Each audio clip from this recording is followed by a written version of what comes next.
একজন নারী একটি লামাকে কবরের পথের ভেতর পাঠায়, কিন্তু লামাটি কয়েক কদম যাওয়ার পরই একটি ফাঁদ সক্রিয় হয়ে যায় এবং দুই পাশের পাথরের দেয়াল তাকে চেপে ফেলে। আসলে এই পথে ওজনের ওপর ভিত্তি করে ফাঁদ বসানো ছিল। এটি মাত্র 3 কেজি পর্যন্ত ওজন সহ্য করতে পারে। তবে যদি কেউ শেষ পর্যন্ত পৌঁছে ওপরের বোতামটি চাপতে পারে, তাহলে পাথরের দরজা খুলে যাবে এবং ধনভাণ্ডার সামনে আসবে। গ্রামের মানুষ অনেক চেষ্টা করেও বারবার ব্যর্থ হয়, কিন্তু দা ভিঞ্চি দ্রুত উপায়টি বুঝে ফেলেন। তিনি একটি ডিজাইন আঁকেন এবং কাছে থাকা জিনিস দিয়ে কিছু বানাতে শুরু করেন। কিছুক্ষণের মধ্যেই একটি স্বয়ংক্রিয় গাড়ি তৈরি হয়ে যায়। তিনি চাকা ঘোরান, স্প্রিং টান দেন, আর গাড়িটি ধীরে ধীরে এগোতে শুরু করে। দড়ি দিয়ে নিয়ন্ত্রণ করতে করতে তিনি সেটিকে বিপজ্জনক পথের ভেতর পাঠান।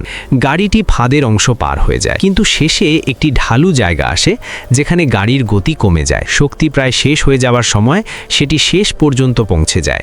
গাড়ির সামনে লাগানো কাঠের দণ্ড দরজায় আঘাত করতেই মেকানিজম চালু হয়।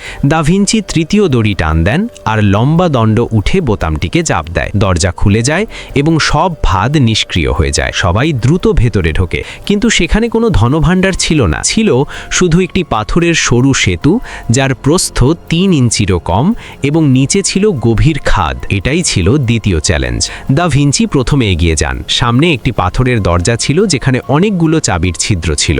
গোষ্ঠীর রানী একটি পুরনো চাবি বের করে, যা বহু বছর ধরে তাদের কাছে ছিল, এবং সেটি দা ভিঞ্চির হাতে তুলে দেয়।